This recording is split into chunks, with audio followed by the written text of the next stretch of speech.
Hello everyone, welcome to High Strangeness in Alaska, the Bigfoot Studies. In this second episode, I'd like to introduce you to Alex Petakov.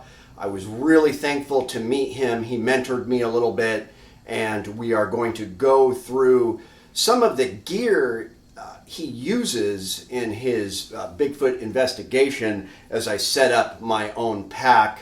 I'm definitely taking some pointers from him, and one of the main things I will be getting is a thermal imaging device, which is something I've wanted to get for a while.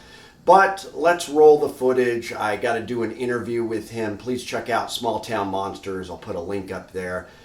They're one of the great investigation teams out there because they're not making a bunch of stuff up. They're going in, they believe, but they're also skeptical, and they're not just pushing a bunch of BS. So I really respect him.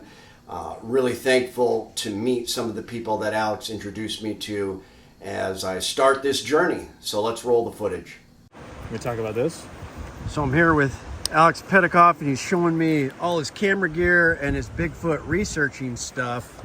Very important Bigfoot research gear. That's right. I just bought that. But he just busted out his DNA sample kit. So tell me about this. So this is something I kind of came up with, if you're out there. I'm not a scientist, so if I find some weird hair sample or like a blood sample or something that I find interesting, I will try to collect it to the best of my abilities. And I've been told by friends that are former law enforcement as well as scientists how to do it. So basically, I wanted something portable that this can fit in like a sleeve. I mean, you could throw this in the side of a backpack, but it opens up, and what it's got in here is masks. So this is to not contaminate the samples.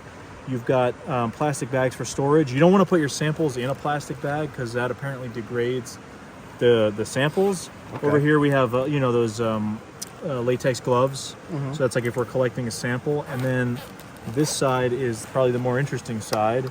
You've got everything you need to actually collect samples on this side. So we have, I actually just used it while we were out on the Kenai Peninsula, but I did have this in a little tweezers. They were in a package. They were unopened. But now I would, burn it to sterilize it. Mm-hmm. You've got a little tiny little tiny magnifying glass. And then your samples, so you can sterilize also your hands, whatever. And then paper bags. This is where you put your sample in. So what I'll do is I'll collect the sample, I'll write on here, the date or whatever I need to know, put it in the bag, and then put that bag in a plastic bag. So I actually have a couple of our samples that we got recently here. Nice. So you can see area A, potential bear. We found this clump of hair that was lightish blonde with black in it that was stuck in the side of an old cabin. Wow. There was bear damage nearby, so yeah. Pretty positive it was a bear. We're thinking brown bear because this was coastal Alaska. So yeah. So we had, all I have it on the bag is I have the name of the area A, the date, and then this one was actually the bag with the hair sample. So this one we put in here. You can see the hairs in there. Let me put this as a backdrop. This might help actually. So there you go. Yeah. So this one we didn't do. If we don't want the sample contaminated, we'll put it in this bag. So then I'm going to send this off to a guy I know who does like testing. Mm-hmm. These ones we just put in the plastic bag because we were more interested in the structure of the hair. Okay. So what you can do is you can get a microscope afterwards, and if it has like a medulla or a guard hair, that'll tell you it's probably a bear or something like that. Okay. So, there was enough of a sample, luckily, that we could put a big clump in here, not contaminate that. And this one we don't have to care as much about. We can just kind of have this and be able to play with it in your hands and kind of just see what kind of hair it feels like. So that's the two samples I have, and I'll just keep them in the bag with the rest of the stuff because it's just easiest to keep it all together. Nice. That's pretty much the DNA kind of sample kit. It's just something I kind of came up with to be easy and effective to use out in the field and not a headache to carry around. So pretty basic. You've got recorders and thermal imagers too, thermal cameras. That was super cool. Yeah, I can show you whatever you want on that stuff. I'll just kind of pack this away to the best of my ability here. Something like we got some moose prints right here. Yeah. Something that's really cool is doing, there's a couple different 3D scanning apps. So for example, I'm going to use one called Scaniverse. I'm going to go to small object. This is great for not having to carry like plaster in the field and stuff like that. Okay. So this isn't a great track, Neither of these are great, but let's go with this one, right? Let's just do it. Okay. So I'm gonna, it's like you're filming it. I'm supposed to, telling me capture the object from different angles. See that? Wow. I mean, we're right next to the track. Yeah. And I can zoom into it and I can look on the inside. I mean, it's a great tool. Interesting. Will it tell you what animal it thinks it is? No, you can do all that stuff, but what's cool is I can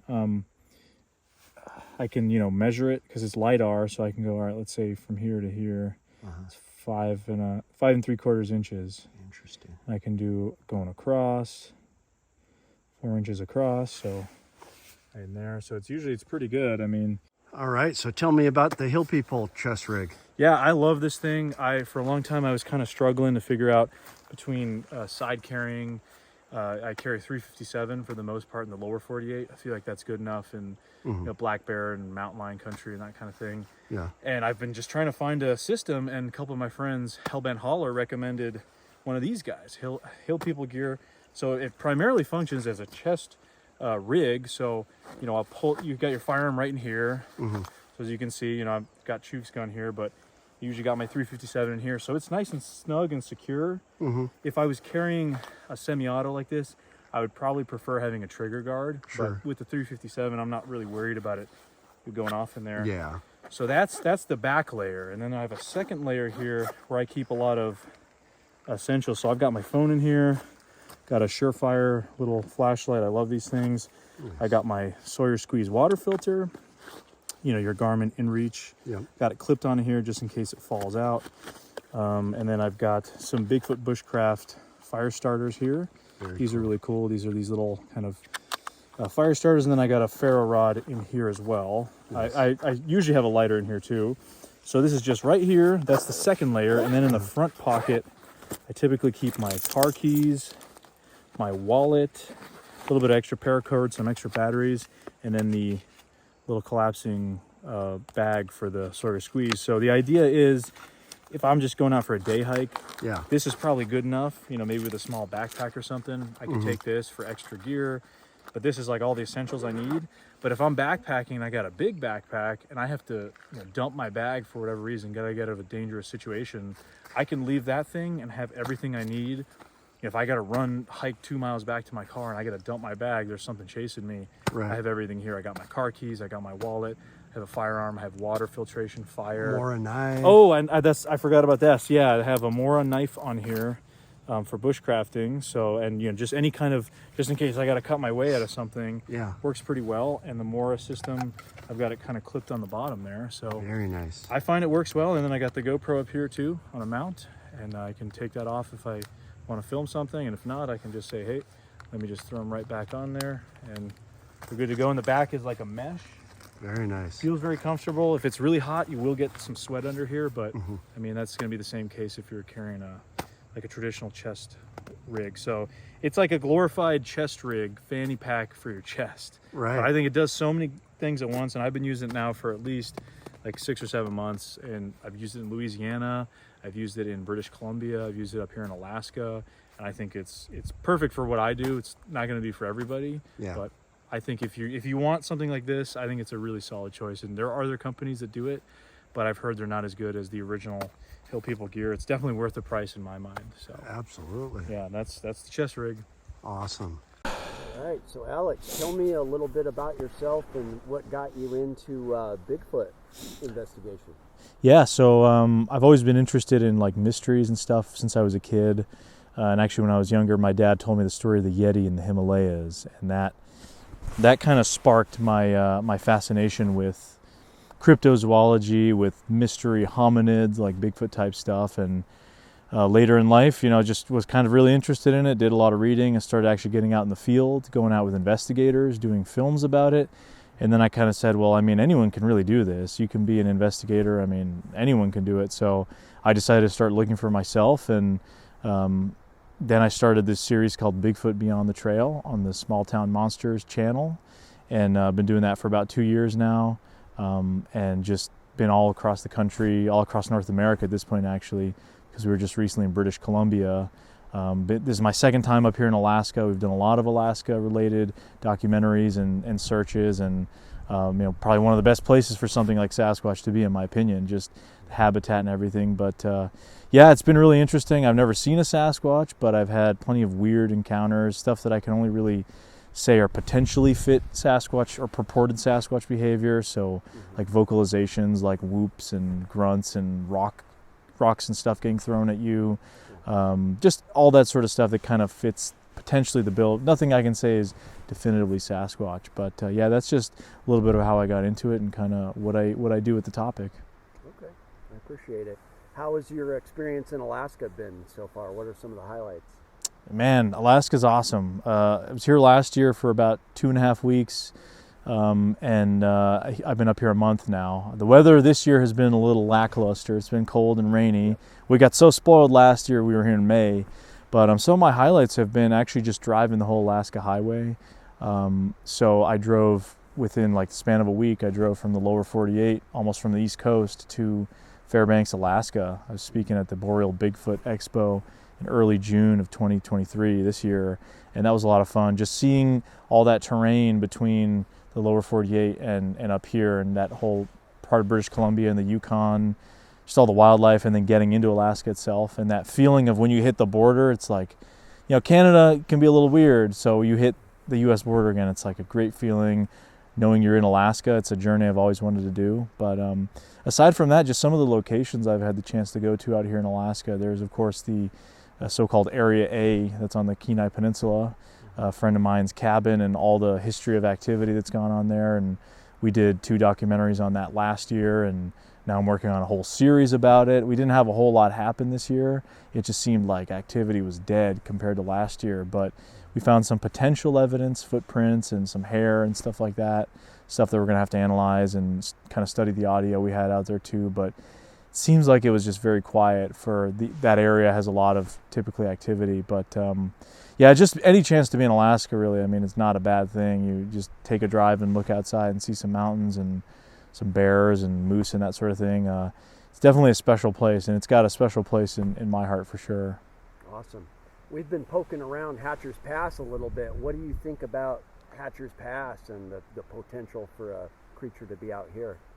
Yeah, I think Hatcher Pass and this whole area, Willow, Fishhook Road, Willow Creek, this kind of area, probably one of the better locations in kind of closer to Anchorage, Wasilla, other than the Kenai Peninsula. I mean, you've got a lot of great habitat, I think, further inland in like interior Alaska, southeast Alaska, the Kenai Peninsula.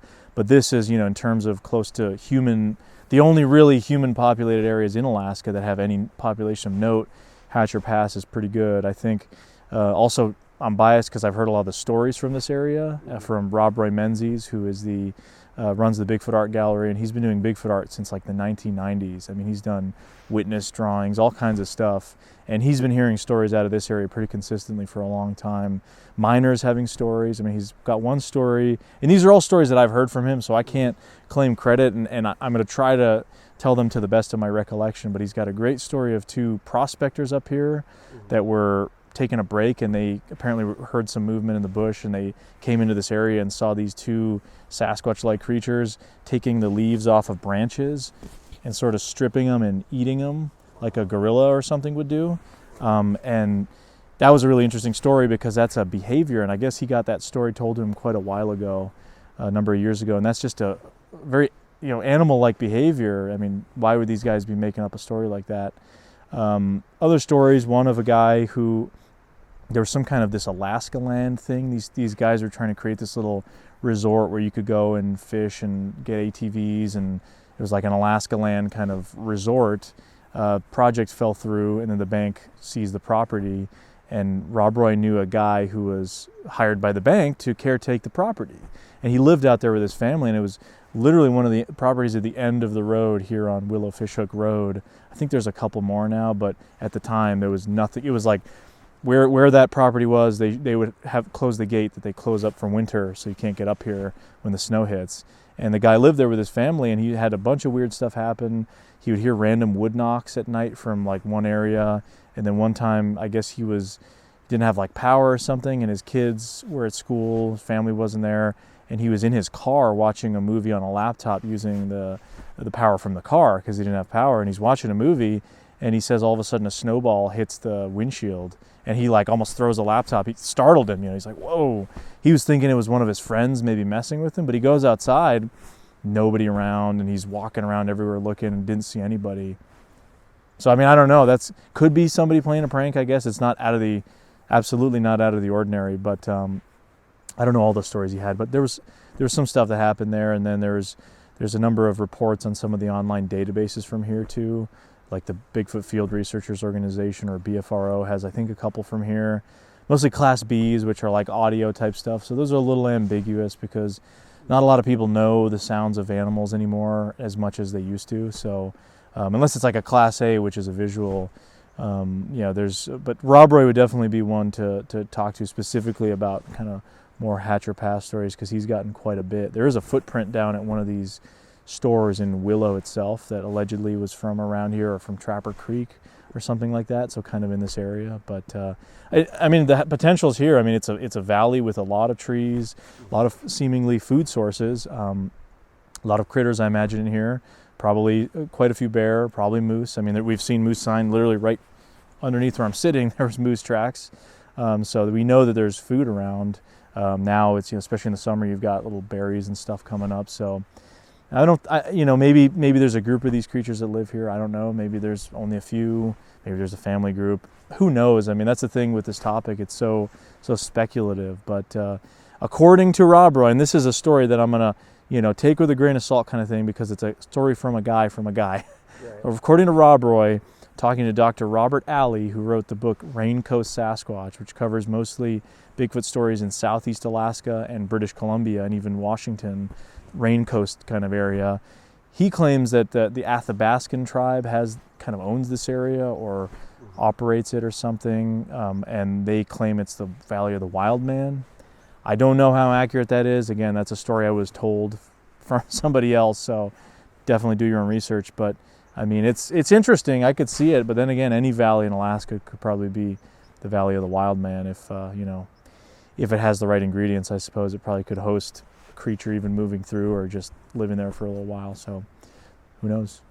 Awesome. Well, I'm having a blast poking around. Hopefully we see something interesting, and I'll throw a link up to Small Town Monsters. But yeah, I appreciate it. Joining me. Yeah, thanks for having me, man, and awesome to hang out. Awesome.